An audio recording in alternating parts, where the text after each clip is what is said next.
masih bersama saya dengan Mbak Hapsari. Di episode kedua ini, kita akan bersama-sama membahas bagaimana menjaga kesehatan mental di lingkungan tempat kerja kita. Ayo kita simak. Oke. Nah, ini juga salah satu yang menarik nih, Mbak. Tadi Mbak Sari sampaikan bahwa bertanya pada orang lain itu adalah suatu hal yang salah satu yang helpful ya. Sekaligus krusial ketika kita merasa kita itu kok nggak nyaman ya dengan suatu situasi tertentu. Nah, problemnya adalah ketika minimal di Indonesia nih ya, ketika kita merasa nggak nyaman terus ngerasa kayaknya something happen with myself nih, kayaknya ada sesuatu yang kayaknya nggak beres nih sama diriku gitu, entah itu karena pikiran atau perasaan. Problemnya adalah seringkali kalau di dalam dunia kerja, ketika kita bercerita tentang misalnya nih aku nih, Mbak Sari, kenapa ya aku ngerasa nggak nyaman misalnya, aku ngerasa tertekan dan lain sebagainya. Lingkungan kita itu tidak sedikit yang berpikir, udah deh jangan lemah, ayo dong jangan baper, semangat dong, tangguh. Nah, kalau menurut Mbak Sari, gimana itu Mbak kondisi seperti itu? Jadi kalau yang saya pelajari di sini ya, memang itu masalah culture. Di sini itu, di London itu, di UK itu sangat menghargai adanya awareness terhadap mental health. Jadi kayak misalnya di kampusku itu ada one on one. Jadi kita tuh merasa lemah nggak apa-apa. Jadi merasa karena pada dasarnya semua manusia itu pasti ada kelemahannya. Nah, di tempat kita permasalahannya adalah ketika kita menyampaikan kelemahan itu apakah ditolak atau di-embrace ya, diterima. Nah, culture di sini mereka sangat menerima adanya kelemahan dan sebenarnya sangat sama culture kita yang memilih orang-orang kayak menuntut leader itu jadi hero juga kan, kayak misalnya jadi misalnya kayak rekrutmen kita mau mencari yang paling baik, padahal sebenarnya kalau di sini ada istilahnya diversity dan inklusi ya. Jadi perbedaan itu sangat dihargai, di respect. Sebagai contoh, di sini karena diversity itu dihargai, jadi ada psychological safety, ya, merasa aman, merasa secara psikologis itu aman. Contohnya ketika saya masuk di kampus, teman-teman itu jadi kampusnya itu sangat internasional. Jadi dari satu kelas itu ada 83 negara. Pada saat masuk, wah aku kok sendirian ya, nggak ada teman yang dari Indonesia. Pasti rasanya gimana gitu ya. Terus ketemu teman-teman yang udah mungkin mereka biasa bahasa Inggris, kita mungkin nggak begitu lancar bahasa Inggrisnya. Tetapi di sini itu tidak dibikin merasa kita sendiri, nggak, karena mereka sangat menghargai perbedaan, kemudian respect, dan menghargai kalau misalnya kita ada masalah. Jadi mereka menyiapkan sistemnya, karena di sini sudah tersistem ya untuk mental health itu. Jadi kembali lagi ke culture-nya, memang nggak bisa dirubah secara langsung ya, tetapi pelan-pelan. Kalau misalnya kita bicara tentang korporat, berarti dari korporat dulu misalnya ada policy yang menyatakan kayak misalnya diversity and inclusive itu penting. Jadi kita nggak bisa memilih orang berdasarkan suku tertentu atau berdasarkan agama tertentu. Kalau di sini bahkan usia pun nggak boleh usia. Kemudian jadi untuk rekrutmen itu di sini nggak ada usia, persyaratan usia tidak dimasukkan. Kemudian kalau kita ngirim CV, kita nggak boleh ngirim ada fotonya, karena itu akan menimbulkan bias. Jadi ketika misalnya saya ngasih foto ya, aku pakai jilbab gitu ya, orang sudah punya prejudis biasanya ya, stigma, prejudis dan sebagainya. Ini tidak boleh. Jadi kita benar-benar melihat dari kompetensi orangnya. Itu yang aku pelajari di sini. Jadi memang mereka sangat menghargai banget apa namanya, termasuk privasi juga sangat menghargai banget. Jadi kalau misalnya kita apa namanya, nge-share foto itu harus berdasarkan apa namanya, persetujuan mereka dulu gitu. Jadi Wow, jadi luar biasa. mereka sangat menghargai individual, differences itu sih dihargai banget. Oke, oke. Nah, Mas kita terima kasih sekali sudah bergabung teman-teman. Mungkin ini bahasan yang sebetulnya ringan, tapi kita berharap bisa memberikan insight ya Mbak Sari ya. Nah, aku pengen ngulang tadi yang Mbak Sari sampaikan, bukan dengan maksud membandingkan kondisi di Indonesia atau di luar, tapi aku selalu optimis dan yakin bahwa setiap langkah sederhana yang kita lakukan dengan persistence itu bisa membuat suatu perubahan, meskipun kecil. It's okay, Iya, 1% kita lakukan daripada kita tidak melakukan apapun gitu. Nah, iya. tadi yang Mbak Sari sampaikan itu ngena banget sih buat aku. Buat aku setiap perubahan itu memang kuncinya adalah di kultur. Dan kultur yang tadi Mbak Sari sampaikan tadi aku catat ya Mbak, ada setidaknya ada 2. Yaitu yang pertama kita butuh policy kalau di korporat, yang kedua adalah respect. Respect-nya itu tadi yang Mbak Sari sampaikan adalah respect terhadap kondisi seseorang, apapun itu kondisinya, latar belakang dia, mau latar belakang pendidikan, keyakinan, dan lain sebagainya. Kemudian adalah sistem, bagaimana orang atau individu yang ada di dalam suatu perusahaan itu bisa menyampaikan kondisi-kondisi psikis dia gitu. Dan yang ketiga adalah respect terhadap ya kondisi psikis dia itu. Jadi kalau ada orang dalam kondisi yang kurang baik atau secara mental sedang tidak stabil, jangan disingkirkan di dalam lingkungan kerja, tetapi di-encourage, disupport gitu, karena dia pasti memiliki sumber daya untuk apa namanya recovery sebetulnya. Terkadang dia butuh support untuk mempercepat itu, seperti itu ya Mbak Sari ya. Jadi ya betul sangat Mbak. Jadi kalau di Google itu culture-nya ada salah satu apa namanya, culture-nya itu adalah psychological safety. Jadi psychological safety di Google itu nomor 1. Kemudian dependability, structure and clarity, meaning dan impact.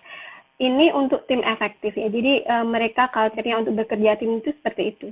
Dan mereka kalau misalnya tidak bisa memenuhi culture itu, mereka ditawari untuk sejumlah uang untuk resign. Jadi saking menjaga culture itu sangat penting, karena ketika kita menyalahi culture itu berarti kita ada apa namanya, teman-teman yang mungkin terimpact sehingga produktivitasnya menurun. Seperti itu. Jadi bagaimana sih komitmen perusahaan terhadap culture itu kalau di Google sampai segitunya. Iya, iya, iya. Nah Mbak, ini kan anggaplah ya, kita belum seluruh korporat lah minimal di Indonesia ini ya. Terutama kalau kita mau jujur ya, yang di pemerintahan itu kan belum secara tegas dan mungkin lugas untuk memberikan concern terhadap mental health.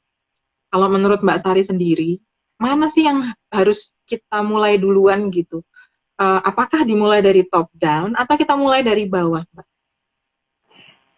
Kita mau, kalau misalnya kita bicara effectiveness ya, pasti top down, karena begitu ada policy di bawah bisa mengikuti.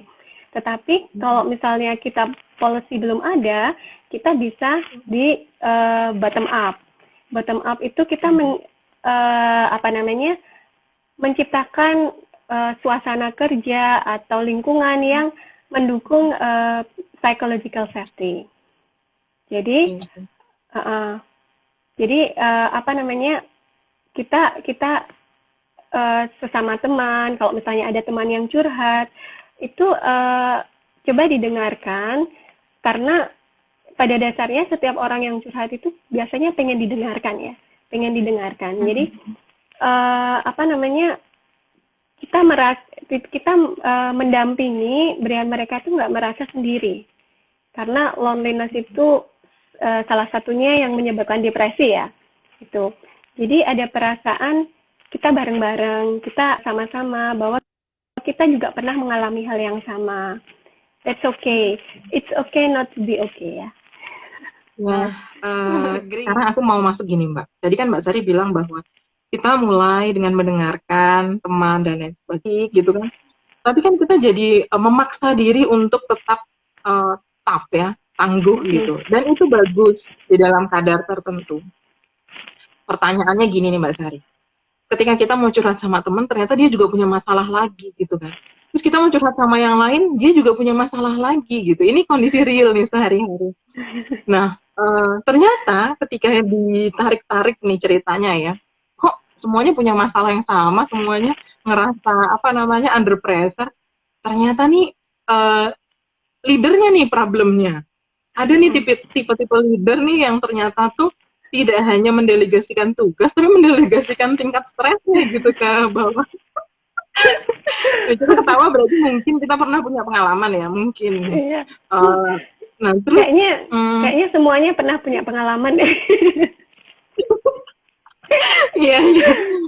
Nah, ini kondisi real. Ini kondisi real. Sesuatu yang kita tidak bisa kontrol, yaitu kondisi di mana kita punya lingkungan kerja yang mungkin full pressure, kita punya leader yang mungkin beliaunya sendiri, itu juga pasti punya battle-nya sendiri gitu. Nah, gimana nih menurut Mbak Sari supaya kita tuh bisa tetap berjalan dengan mindful dan tetap menjaga diri kita?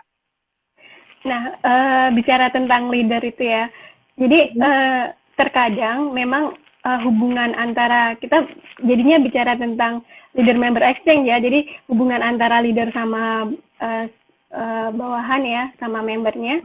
Jadi kebanyakan di kita itu apa namanya hubungannya transaksional. Jadi apa namanya sebatas kita ngasih kerjaan, leader ngasih kerjaan, bawahan kerjain, pokoknya kerjain. Bisa nggak bisa kerjain. Kita tuh kayak ngerasa kadang bahkan pada saat kita nggak tahu kita harus ngerjainnya gimana, arahannya nggak jelas. Terus gimana? Kita tanya dimarahin, dianggap nggak tahu. Nggak tanya salah disuruh apa namanya review lagi. Saya pernah tuh ngerasa kayak gitu sampai bingung mesti ngapain. Ya.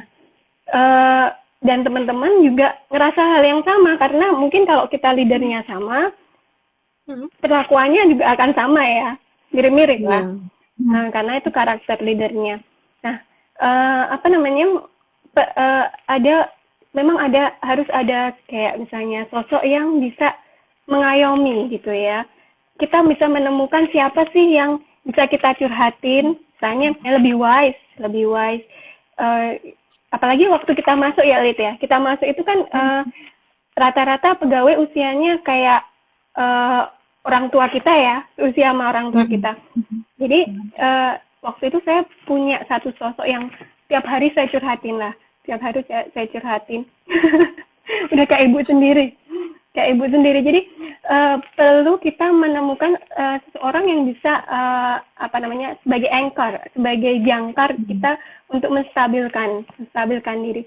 Nah, setelah kita stabil, kita bisa kita bisa sebenarnya belajar dari pengalaman kita gimana sih waktu kita mengemukakan masalah kemudian kita ditanggapi dengan positif, kita memperlakukan hal yang sama dengan orang lain.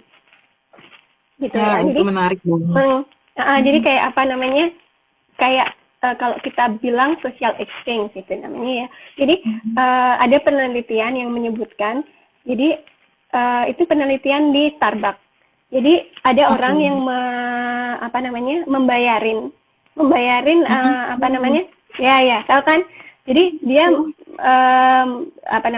istilahnya membayari pesanan di belakangnya. Nah, ternyata yang di belakangnya tuh jadi bayarin yang di belakangnya lagi. Dan itu berlangsung sampai 400 transaksi. Jadi sebenarnya kita nggak apa-apa. Aku lagi nge-review nih Mbak, nge-review sebentar sampai teman-teman nunggu tadi Mbak Sari kembali. Tadi aku udah nge-review tentang ciri-ciri mental health, kemudian juga aku mau menambahkan juga ya teman-teman bahwa kesehatan mental itu bukan zona hitam putih. Kesehatan mental itu adalah suatu kontinum ya Mbak Sari ya. Nah, Mbak Sarinya hilang lagi nih. Nah, jadi teman-teman, kesehatan mental itu adalah suatu kontinum. Yang artinya kalau kita bagi dalam satu garis lurus, terus di tengah-tengahnya ada sekat gitu ya. Yang di kiri itu adalah kondisi yang mental yang kurang baik atau mungkin lagi sedikit ada gangguan. Yang di kanan itu mental yang sehat. Mbak Sari, halo. Halo, halo, iya. Iya. Nah, aku lanjutin sedikit ya, Mbak. Nah, Mm, jadi ini kalau misalkan kita tuh lagi ada di kondisi penuh tekanan, kita lagi ada di kondisi di mana kita lagi ada masalah, ya itu oke-oke aja. Kita biasanya ada di sebelah kiri gitu ya, kondisi mm, mental yang kurang lagi nggak stabil gitu ya. mm, mm, Eh, nah, ketika kita lagi di sebelah kiri, di kontinum kiri, yang bisa kita lakukan nomor satu itu adalah jangan terlalu menghakimi diri gitu. mm, mm, Nah, ketika kita butuh bantuan, ya kita harus segera address siapa yang bisa kita temui ya Mbak ya. Nah, mm, mm. sebelum kita lanjut, aku mau lihat tadi tuh ada beberapa komentar nih Mbak. Pengen cuti besar katanya.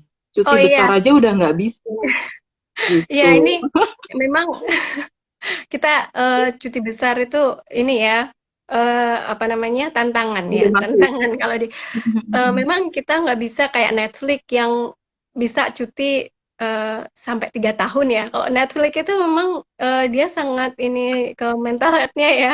Jadi Terus gimana Mbak? Hmm. eh, apa nih yang mana cuti? Tentang cuti nih. Katanya kalau di Jadi New Zealand ini pekerja dianjurkan untuk ambil cuti tahunan juga Mbak Sari. jadi memang di negara-negara lain itu yang sudah aware, sangat aware tentang mental health, mereka sangat memperhatikan hak-hak pegawai, hak-hak karena ya tahu mereka karena apa namanya yang tadi berdasarkan penelitian tadi. Jadi kalau misalnya kita memaksakan terus-menerus, akhirnya mesin aja kalau dipaksain pasti keropos ya, lama-lama rusak. Nah, kalau kalau manusia tuh lebih kuat, hanya saja dia produktivitasnya jadi nggak optimal. Jadi eh, ini sangat erat kaitannya bagaimana kita eh, work work life balance ya. Jadi mengatur waktu sebenarnya kalau kayak Lita ya, Lita kan suka apa namanya meditasi ya, yoga dan sebagainya. Itu nggak butuh waktu lama sebenarnya kan. Jadi kalau misalnya yang Muslim itu sholat. Kadang kita pada saat apa namanya bunek lah istilahnya ya, apa namanya stres berat, burnout, kita hanya butuh waktu menyendiri. Nah, kalau di Prancis, di Belgia itu mereka ada apa namanya right to disconnect.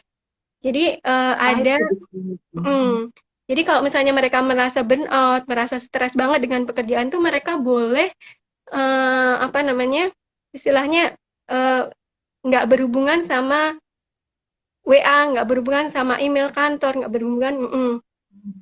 Jadi benar-benar dia bilang misalnya I need time to disconnect. Udah atasannya harus paham itu.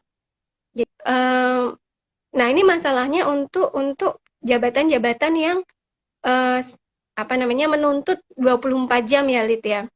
Menuntut 24 jam 7 hari dalam seminggu. Eh, mungkin Elita yang lebih bisa apa namanya karena saya belum pernah ada di posisi itu, mungkin Elita bisa sharing ya, sharing gimana menjaga work life balance itu. Jadi lebih ke memanfaatkan waktu-waktu biar lebih qualified gitu kan. Iya, iya, iya, Istilahnya kalau betul-betul sih. istilahnya kalau di sini ya, teman-teman yang lagi kuliah di sini kan juga stressful ya. Cukup stressful itu kita ngumpul, ngumpul bareng, istilahnya menjaga kewarasan. Cuman memang dengan kondisi seperti ini, dengan kondisi seperti ini nih agak susah juga ya. Jadi memang COVID ini benar-benar em, berdasarkan survei itu meningkatkan potensial untuk mental health Iya. gangguan problem. Jadi mental health problemnya sangat tinggi. Jadi kayak di Amerika misalnya apa namanya? Sekarang orang-orang mengkonsumsi minuman keras itu melonjak. Jadi ada indikasi stres di situ. Jadi Iya, iya, gimana kita kalau kalau aku ya mungkin ya itu connect ke the apa namanya yang maha kuasa. Jadi lebih ke koneksi iya. antara aku sama yang sama Allah itu gimana gitu. Jadi lebih memanfaatkan itu. Oke. Menghela nafas panjang dulu karena ini udah ada yang cerita juga. Toxic boss itu bikin capek lahir batin. Secara personal nggak bersahabat, secara kerjaan nggak dukung, lelah. Memang ya itu lelah. Terus kita baca dulu ya Mbak ya.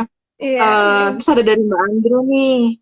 Life is not just about your job. Ada banyak hal lain yang harus kita lihat untuk bisa menjaga kewarasan dan mental health. Yes, betul banget Mbak Andrew. Terus menyendiri, healing, nyalon bareng. Setuju ya Mbak ya? Setuju. Ini ada yang nyalon, bagus. Itu kegiatan positif banget ya nyalon. Jadi ketika lagi banyak pressure tuh, beres pressernya kita makin cantik gitu. Iya. Shopping. Ada yang suka shopping. Terus perlu dikaji nih mental health pegawai yang pernah penempatan di kantor jaga. Ini Mas Tato. Benar sih Mas, ini aku rasa benar gitu. Ini bukan tentang excuse atau kita itu nggak kuat atau kita tuh nggak tangguh, bukan. Tapi aku merasa bahwa di dalam bekerja itu, kita itu juga punya amanah untuk menjaga rekan kita, menjaga rekan dan keluarga rekan kita. Gimana ya ngomongnya? Intinya gini deh. Jadi bahwa di dalam bekerja itu kita punya tanggung jawab untuk menjaga kehidupan yang lain. Bukan hanya sekedar secara teknis menjaga kinerja perusahaan kita. Nggak seperti itu kalau menurut aku ya. Jadi kita tuh punya tanggung jawab untuk menjaga kehidupan yang lain.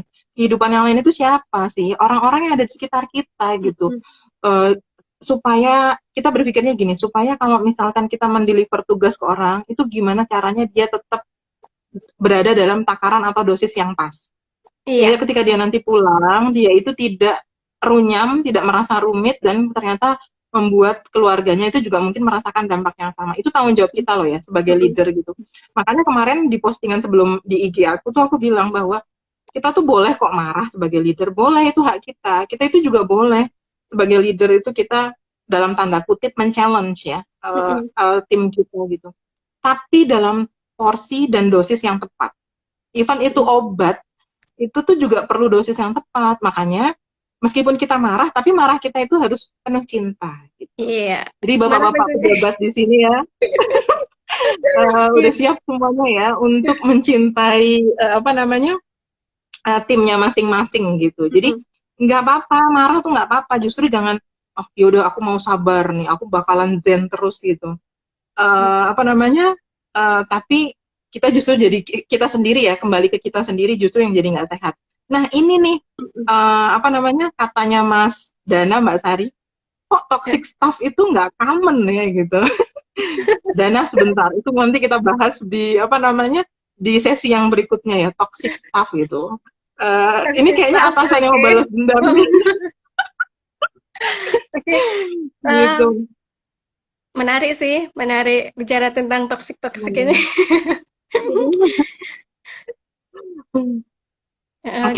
Oke, teman-teman. Sekarang aku gimana Mbak Sari? Ada yang mau disampaikan nggak dari diskusi kita barusan? Aku setuju banget sih apa yang dibilang Elita. Jadi ada tanggung jawab kita untuk sebagai leader sebenarnya itu tanggung jawabnya kita. Tadi aku sempat bilang hubungan transaksional ya. Sebenarnya akan lebih baik kalau hubungannya lebih dalam lagi. Jadi leader yang transformasional yang bisa memahami individu-individu dan niatnya, istilahnya niatnya itu membantu teman-teman kita atau tim kita untuk mencapai purpose yang lebih tinggi. Jadi membantu mereka untuk berkembang. Karena leader itu nggak ada yang bisa kerja sendiri. Kalau mau kerja sendiri nggak apa-apa. Jadi ada tanggung jawab leadership itu adalah pengembangan atau development. Yang saya lihat tuh banyak juga leader-leader yang takut, nggak merasa secure ya, takut kehilangan staffnya. Sehingga dia cenderung untuk menghold karir staffnya itu. Nah itu juga kembali lagi bisa menimbulkan istilahnya kayak kalau kita itu sebenarnya kalau kita pas kerja itu sebenarnya ada semacam psychological contract. Jadi kalau kita kerjanya bagus Kita dari kita berharap bahwa kita akan mendapatkan sesuatu dari perusahaan ya. Jadi secara tidak sadar sebenarnya ada seperti itu. Jadi psychological contract itu sangat penting untuk dipahami antara atasan dan bawahan. Jangan sampai persepsinya beda. Banyak sekali leader-leader yang menjanjikan ya. Kayak misalnya kayak nanti kamu kalau bagus tak promosikan gitu misalnya. Tetapi setelah dia bagus kok dia nggak promosi-promosi ya.